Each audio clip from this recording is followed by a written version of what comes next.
नमस्कार साथियों, मेरा नाम है डॉक्टर सत्यवीर सिंह और आप देखना शुरू कर चुके हैं वंचित भारत।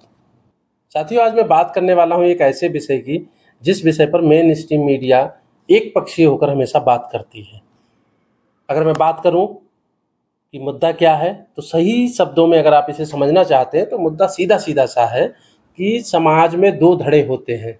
एक धड़ा ऐसा जो कि विपक्ष को लेकर चलता है, एक धड़ा ऐसा जो सिर्फ सत्ता पक्ष की बात करता है।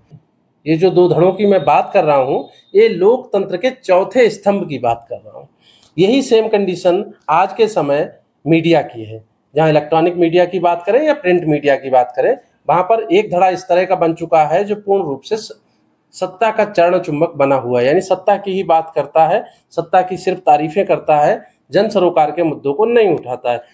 दूसरी तरफ आप कह सकते हैं कि जो सोशल मीडिया प्लेटफॉर्म्स हैं, सोशल मीडिया इन्फ्लुएंसर्स जितने हैं, उनमें अधिकतर संख्या ऐसे लोगों की है जो विपक्ष की बात करते हैं, विपक्ष के मुद्दों की बात करते हैं और जनता के मुद्दों की बात करते हैं। साथियों, ये बातें रही मीडिया की। यहीं पर कुछ ऐसे नेता जिनका किसी पार्टी से कोई लेना देना नहीं है, सिर्फ मुद्दों की बात आती है तो वो सही बात को सही तरीके से रखते हैं। इन्हीं में से एक है उत्तराखंड के खानपुर विधानसभा के विधायक जिनका नाम है उमेश कुमार।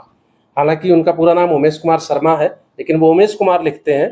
सीधे तौर पर मैं बात इसलिए कह रहा हूँ कि वो एक सवर्ण व्यक्ति हैं, लेकिन वो एक ऐसे मुद्दे को उठा रहे हैं जो कि सवर्णों का मुद्दा नहीं है। वो मुद्दा उठा रहे हैं अखिलेश यादव जी का। अखिलेश यादव जी का मुद्दा स्पष्ट है कि अखिलेश यादव जी मुख्यमंत्री का कार्यकाल पूरा करने के बाद जब अपने बेंगलोर से बाहर गए थे, तो मीडिया और ब्यूरोक्रेट्स के लोगों ने एक जाल बुना। अखिलेश यादव जी बंगलो खाली करते समय वहां से टोटियां चुरा करके ले गए, यानी टोटियां निकाल कर ले गए, जिसको एक नैरेटिव बनाया गया और पिछले पूरे 5-7 साल से ये नैरेटिव पूरा चल रहा है। कल जो विधायक हैं खानपुर विधानसभा के उमेश कुमार जी, उन्होंने एक वीडियो पोस्ट किया। उस वीडियो में उन्होंने अखिलेश यादव जी के बारे में, मुलायम सिंह यादव जी के बारे में वो सारी बातें बताई। कुछ बातें उनमें ऐसी भी थीं जो लोगों को नहीं पता थीं, यानी काफ़ी गहरी बातें थीं। ये बातें वो इसलिए बता पाए क्योंकि उमेश कुमार जी भी मीडिया हाउसेस से जुड़े रहे हैं। वो भी पहले एक अच्छे पत्रकार रहे हैं, पत्रकार के साथ साथ आज के समय वो एक राजनीतिक व्यक्ति भी हैं। तो उमेश जी ने क्या कहा अखिलेश जी के बारे में और अखिलेश जी पर टिप्पणियां करने वाले लोगों के बारे में, पहले देखते हैं उनका वीडियो। पूर्व मुख्यमंत्री श्री अखिलेश यादव जी ने एक प्रेस कॉन्फ्रेंस की। उन्होंने टोटी चोर कहने पर अपने मन की पीड़ा को व्यक्त किया। मैं एक बात कहना चाहता हूं कि राजनीति में कुछ मर्यादाएं, कुछ सीमाएं जरूर होनी चाहिए। आप अखिलेश यादव को टोटी चोर कहते हैं, ठीक है, आपका राजनीतिक स्तर गिरा हुआ हो सकता है, आपकी सोच घटिया हो सकती है, आपकी मानसिकता गलत हो सकती है, लेकिन कभी आप लोगों ने इस बारे में सोचा कि अखिलेश यादव जी के बच्चे जो स्कूल में, कॉलेज में पढ़ रहे होंगे, उनसे जो बच्चे द्वेष रखते होंगे या जो आपस में मनमुटाव हो जाता है, तो वो बच्चे क्या कहते होंगे उन्हें? टोटी चोर का बेटा, यही कहते होंगे ना। शर्म आनी चाहिए आप लोगों को, डूब मरना चाहिए आप लोगों को ऐसी घटिया राजनीति करते हुए। अखिलेश यादव जब मुख्यमंत्री बने तो लोग कहते थे कि पिता के दम पर बन गए। पिता के दम पर राजनीति है। जिस दिन पिता नहीं रहेंगे उस दिन अखिलेश यादव को एहसास होगा कि राजनीति क्या होती है। ये वही अखिलेश यादव है जिसने आपको 2024 के लोकसभा चुनाव में उत्तर प्रदेश में दिखाया कि अखिलेश यादव अपने दम पर राजनीति करना जानते हैं, उनका अपना करिश्मा है। एक राजनीतिक परिवार से आने वाले व्यक्ति को आप टोटी चोर की संज्ञा दे देते हैं। मैं जानना ये चाहता हूं कि ये कौन लोग हैं, ये किस गिरी हुई मानसिकता के लोग हैं जो इस तरीके के स्लोगन लेकर आते हैं। मैं ये भी जानता हूं कि ये ब्यूरोक्रेट कौन थे, किन्होंने इसकी उपज की। ये वो ब्यूरोक्रेट थे, ये वो नौकरशाह थे जो अपने नाक पर मक्खी नहीं बैठने देते थे। ये वो नौकरशाह थे जो ये समझते थे कि उत्तर प्रदेश ये चला रहे हैं। और यही नहीं, ये वो नौकरशाह थे जो ये भ्रम पैदा करके रखते थे कि उत्तर प्रदेश और दिल्ली की सरकार के रिश्ते बिल्कुल ठीक नहीं है। और मुझे तो ऐसा लगता है कि इन्होंने अपनी दुकान चलाने के लिए दिल्ली और उत्तर प्रदेश के रिश्ते कभी ठीक होने नहीं दिए। अपना महत्व बनाए रखना, मैं, अहंकार। मैं इस नौकरशाह को तब से जानता हूं जब ये एमडी होता था पावर कॉरपोरेशन उत्तर प्रदेश में, और इनकी पत्नी एनडीटीवी के कार्यक्रम में, एक गानों का कोई कार्यक्रम था, एक कंपटीशन था, एनडीटीवी सारेगामा या कुछ करके इस तरीके का, उसमें पार्टिसिपेट कर रही थी।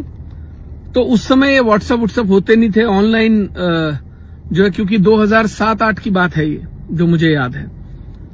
और इन्होंने उत्तर प्रदेश पावर कॉरपोरेशन के लोगों को काम पर लगा दिया कि सरकारी, क्योंकि उस समय सीयूजी नंबर मिले हुए होते थे एमटीएनएल के, बीएसएनएल के, तो उन्हें यह कह दिया कि भाई वोटिंग शुरू कर दो, कि भाई किसी तरीके से अपनी पत्नी को जिता ले जाएं।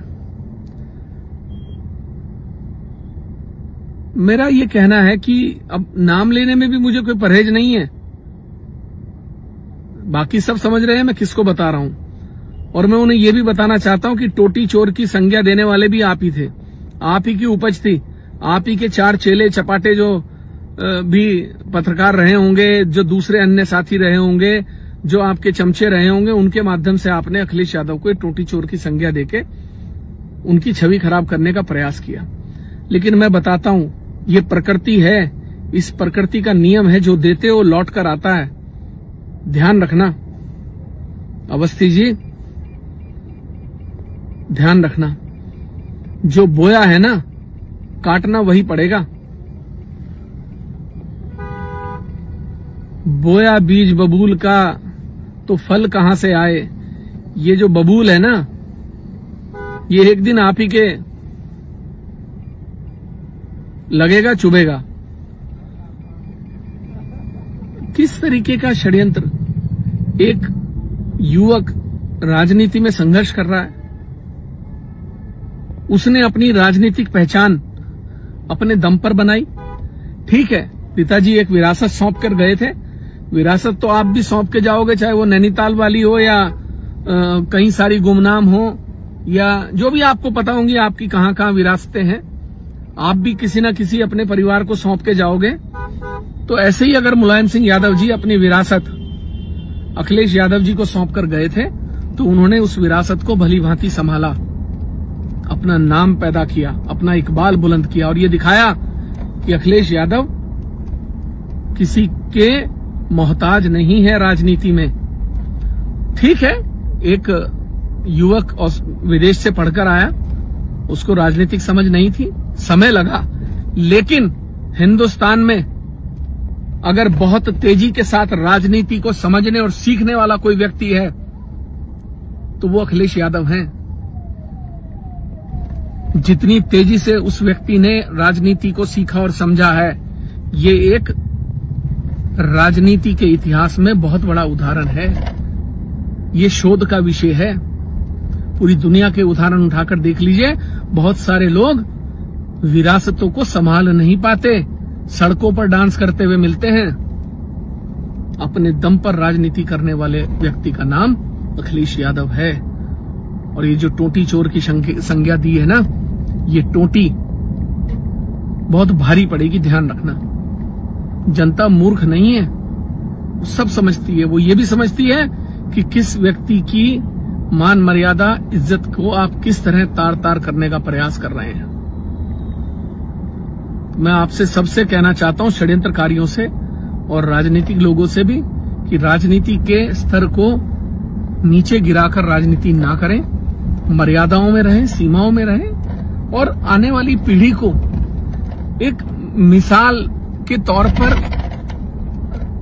ये उदाहरण दें कि राजनीति स्वच्छ होनी चाहिए। राजनीति में द्वेष हो सकता है, राजनीति में झगड़े हो सकते हैं, राजनीति में मनमुटाव हो सकता है, राजनीति में मतभेद हो सकते हैं, लेकिन मनभेद नहीं होने चाहिए। राजनीति में राजनीतिक स्तर इतना नहीं गिरना चाहिए कि आप किसी व्यक्ति को, किसी बच्चों के बाप को एक चोर की संज्ञा दें, उसे आप टोटी चोर कहें।